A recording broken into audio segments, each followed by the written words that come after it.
Hey guys, welcome back to the Plowman Table podcast. We are back home. I'm really excited to be back home. We got to visit some family for a little while, and then we got to have a quick break at the beach, and now we are home and getting back in the swing of things. So I hope to be bringing you many more podcasts this fall. We're growing, not as much as I'd like, but we're growing. So if you are enjoying this podcast, please be sure to subscribe on YouTube or Spotify. Every time you subscribe, it helps this get bumped up and people see it more, and that helps my family. But today we are going to talk about school, homeschool. Yes, I'm a homeschool mom of 4. I love homeschooling, and sure, like every other teacher that loves teaching, there are some days I also want to claw my eyes out. But for the most part, I love homeschooling. And that is a huge part of what happens at the Plowman Table. So just as we did a mini-series on hospitality, I'm going to do a mini back-to-school series on homeschooling, mainly because I'm asked probably every single week, why do you homeschool, and how do you homeschool, and how would I even get started? And if you hear some screaming in the background, everyone is fine. They are right outside this door playing in their inflatable pool. So I apologize for the screaming. But yeah, they're having a good time. I'm asked all the time, why would you homeschool? And I do have an answer for you. And today, I really should have an entire separate podcast on homeschooling, and maybe I'll do that one day. We'll have to bring out the big guns. We'll have to bring out all those people that are so much smarter than me in the homeschool realm, because they have like gold to share with you. But my attempt today in this podcast is to give you my top 5 things that I would tell someone if they were wanting to homeschool this coming semester. It's not too late. You could figure it out, and what that would be, like what it would look like. So, without further ado, I'm going to sit my coffee mug that has sweet tea in it. It just said homeschool mom for effect. All right, coffee in there. And it's hotter than hot on hot out here. Okay, so my first attempt to answer the question, why do I homeschool? That's such a tricky answer. There's a lot of reasons why we homeschool. But like, if you wipe away all of the really good on paper reasons, like I want to be in control of what I do teach my children, I want to make sure that they are surrounded by good influences, not those that I don't necessarily want influencing their life. Sure, all of those things are important. And you know what? I can't shield my children from every possible idea or influence that I wouldn't want them to have in their life. So to me, while it's important for me to make sure they get an education full of what I do want them to have, I don't homeschool with the goal of shielding them from everything else. That's important. But honestly, that's parenting. And the Bible tells us that Jesus left us to be in the world, but not of it until he gets us again. And so that's expected. Like, there's going to be stuff in the world that I don't want them to learn. I wish they never even had to know. They never saw. But that's not really, I know, shocker. That's not really my goal for homeschooling. It's also not necessarily that, like, I don't want government oversight. Listen, if you live in America and you have any sort of electronic device, you got some government oversight in your life. I'm not here to scare you. That's not what this is about. But, like, that's not really my reason either. I do not depend on the government to raise my children. That is my job. That's not their job. That's not the church's job. That's not the grandparents' job. That's my job. That's my husband's job. So, like, that's understood too. I'm not depending on the government to teach them what they need to know, and I also don't want the government all in my business all the time. But that's not, again, that's just sort of a reason why. That's not the reason why. The reason why, and it's simple. Some people might be like, that's a made up answer. No, it's not. I love being around my kids. I really do. I homeschool because I want to teach them. I love teaching. I teach at church. I run a co-op. I love teaching, but I want to be the ones that see those aha moments for my kids when they're learning something that's been a little challenging and all of a sudden they get it. Or I want to be the one that's cheering them on and helping them really explore this topic of interest. That who knows why they like certain things, but it might be a very foundational part of who they will become. I want to be a part of all that. I want to spend more time with my kids than let somebody else spend with my kids.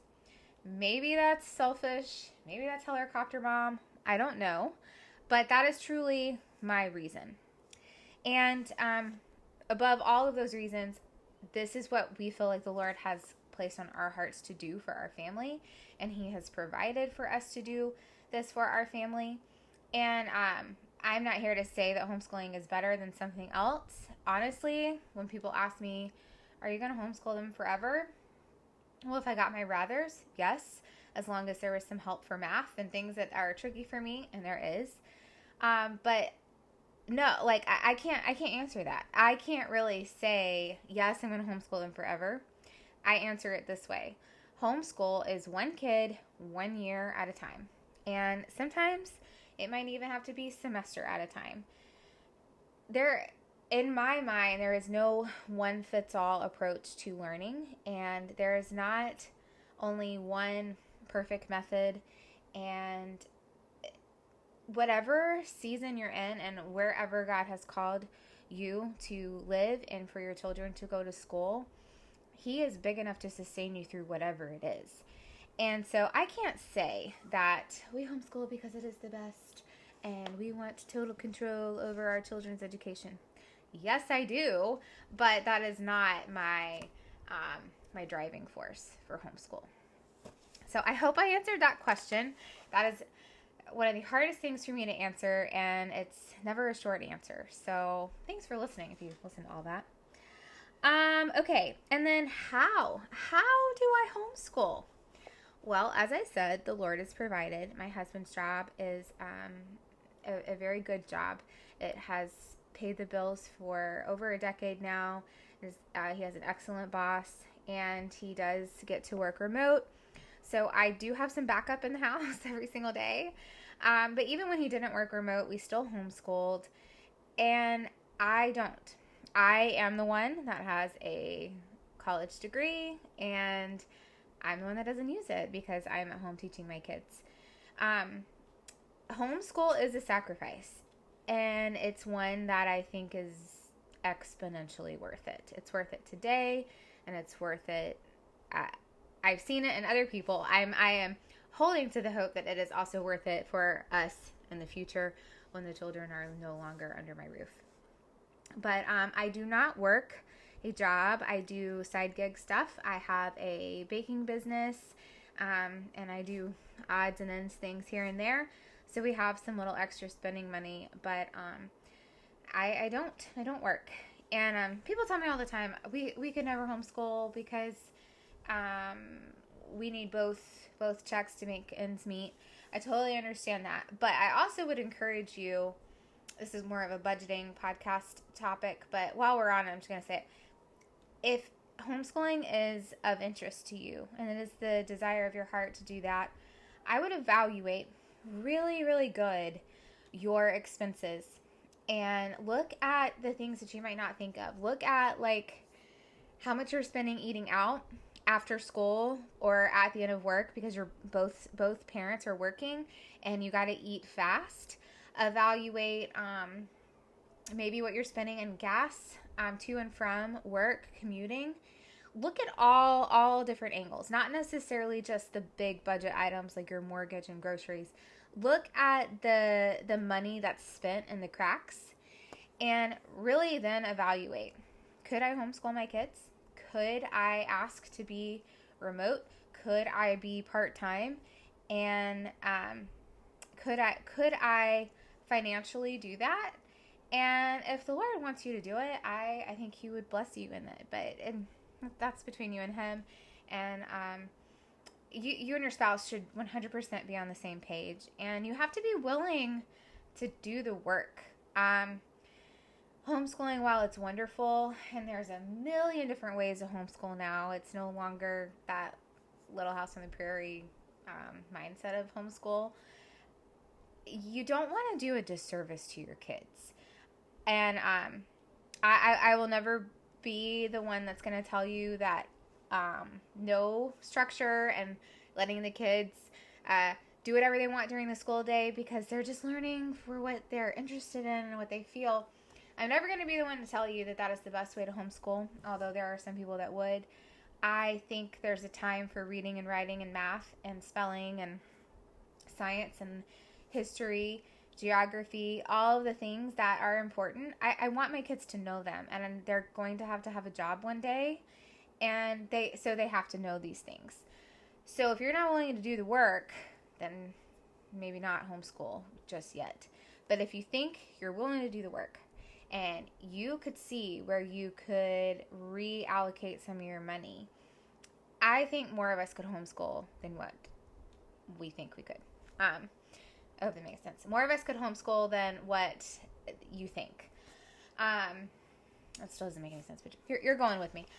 It's worth it to me. I love homeschooling, and like I said when I started the podcast, there are some days that I don't love it, but that's everything. Everything has good days and bad days. And just because something's hard doesn't mean it's bad. So take that into consideration when you are homeschooling. But that is how we homeschool. I do not work an outside job, and homeschooling is my job, my full-time job. All right. So, okay, top 5 things that I would tell a person that is wishing to homeschool, other than my how, or my why and my how. What are 5 things that if I only had a few minutes to get you on board with homeschooling, what would I tell you? And this is hard. Like, this is really tricky for me to think of. All right, so number 1 is get legal. Legal, okay? There are truancy laws. That's about attendance. And where I live, if the child is 7 years old, it is a legal requirement for them to be attending some sort of school. You can get on, seriously, you could Google search this. I would do a little more work than that, but if Google is the best you got, at least Google it. I cannot tell you how many homeschool groups I'm in, and somebody's like, hey, I want to homeschool. What do I have to do to be legal? If you would Google it, it's right there. Google your state. What do I have to do to homeschool in said state? It'll tell you. I also would encourage you to look up the Homeschool Legal Defense Agency. That is a nationwide program. It may even stretch for international. I know, like, if you're an American and you're living overseas and you're a part of that, it follows you. But it may be international. I'm not exactly sure. But in the United States, it covers every single state. And it is a backup legal defense for your homeschooling. And it breaks it down on their website, every single state, what the requirements are for homeschooling. But your state, your Board of Education, will have a website, and it'll tell you what you must do to be legal. Our state is not difficult. There's like 3 different options that you can choose. We have chosen the 3rd option, which is being a part of a homeschool association, and I am accountable to them every year for my attendance, and I make a commitment to do progress reports and things like that. So get legal, number 1, because you do not want anyone coming and wanting to know what are you doing with those kids in your house, and you don't have a plan. You have to be legal to homeschool. All right. Number 2, establish realistic goals, especially if you are coming from your children have already been in a school and you're transitioning home to school. You are not a school. You are a parent at home. Therefore, replicating school at home is an unrealistic goal in many, many regards. So get realistic. How many days would you be able to focus on school? We do a 4-day school day, and the 5th day is more like our catch-up day and like field trips, because field trips 100% count for homeschool. But for 4 days, I know that we can plow through some homeschool. So realistically, how many days could you do it? Realistically, can you teach your children the subjects? If you can't teach them all, you can outsource like crazy. You can get online classes here and there, like a la carte. You can get electives. OutSchool is a great website resource where you can pay for a class and your kids will watch the teacher. So many resources, more than you have time to research in a day. Are there resources to help you teach the subjects that you do not feel confident in teaching yourself? But realistically, what can you do? What can you teach your kids? Realistically, do your children have some learning needs that you have to address, that you, not because you can't, because you're mom and dad, but like you just need someone that has extra training to maybe teach you some things or show you what, like if your child has already been receiving some services in school for, let's say that they are dyslexic, you could learn what they were doing at school and you apply that to your homeschooling. But realistically, do you need some support? There's a whole lot to being realistic, but the other thing I would say is realistically, when you are choosing a curriculum, that's like another topic, but when you're choosing a curriculum, pick something that you can handle and that you're interested in, and not the student you want your kids to be.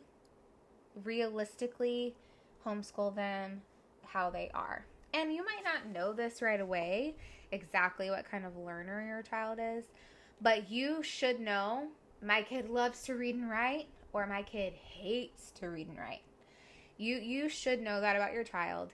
And when you choose curriculum, keep that in mind. There's tons of different homeschool styles, different curriculums that have different workloads, and they place emphasis on different faculties. If you're going to read a lot, if you're going to write a lot, if you're going to be an audible learner, a kinetic learner, realistically think about what your student is like, not what you want them to be, what they are like right now. Okay, number 3, get a planner. Just a planner. I actually get an appointment book because it has like different time slots in it, and I just like how it looks. But any planner will do. You can buy them at the Walmart, on Amazon, anywhere. You can get a planner. And if you know you have like some upcoming things, go in and put them in the planner. If you have some goals, like, okay, on this day, I would like to be filling out the first quarter progress reports, write that in. Or, I'm going to do this field trip on said day. Go in and fill that in, but leave that planner blank. This is what I would tell somebody. You don't have to do it this way, but fill in the planner after you've completed your school day. So it's Monday, and today we read a book out loud. We got 2 math lessons done. We made it through our spelling words, and we rabbit trailed, and we wanted to learn about why do frogs croak. I don't know. And we watched a YouTube video on it. That's learning. It counts. Write it down. This is what we did on Monday. I have found myself to feel and be way more successful writing down what we did accomplish rather than lesson planning ahead and writing down all the things I hope to do and then trying to check off what we did do. Because homeschool at home is full of wrenches and twists and turns and unforeseeable things and distractions. And if I plan out my day and I don't reach them day after day after day after day, I'm going to be so discouraged very, very quickly. And I'm going to think I can't do this. Flip the script. Fill in what you did do. You're going to feel so much better. You're going to actually see that you did a lot more learning that you probably wouldn't have even planned for. You didn't know today that Sally Sue wanted to know why do frogs croak, and you had a whole impromptu science lesson on frogs because she was really interested in it. But Sunday night when you're planning the week, you wouldn't have thought about that. So fill in what you did do. All right, and then number 4, kind of leaning into that why do frogs croak thing, ask your kids what they're interested in. Obviously, there are some basics we have to cover in education. They need to know how to read. They need to know how to write. They need to know how to do math. And today's day and age, they need to know how to type. But what are they interested in? This year, it's been actually really, really fun. My daughter, she is in upper grades, and we got to tailor her science to what she wants to be one day. She wants to be a doctor, a pediatrician. And so while it's easier on me to do one unit for everybody, she's getting older. And to best serve her in school, I have to be willing to let her dip her toes in the sand or in the water. I should just stop using analogies.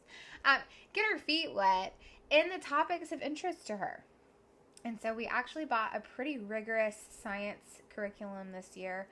But I mean, this is a child that checks out books on the brain at the library and reads them in her bed at night before she goes to bed because she's interested in it. So she can handle it. The writing and the homework rigor, that is going to be a challenge for her and for me. But as far as like the content and her learning it, she's so excited to do it. And this is just really cool. You get to help your kids explore the interests that they have. And you, right now, when you start homeschooling, are getting to help shape them for who they will become. And you know what? They might be interested in this today, and they start learning and realize, nah, I don't really want to do that. It's not time wasted. It's time well spent, actually, before you go to college and spend money on something you aren't going to use or you don't like. Ask them what their interests are. Also, when your kids are younger and you're not really tailoring it for their job or their career emphasis one day, if you can help them learn through things that they are interested in, you're going to help them develop a love of learning. A love of learning is so important. We need to always be learning. Even as adults, we should be careful what we learn. But we need to keep learning. We need to keep growing. And if we can encourage our kids to deep dive into the things that they love at a young age, we're going to set them up for success when they're older. So discover their interest. And then number 5, be careful buying curriculum.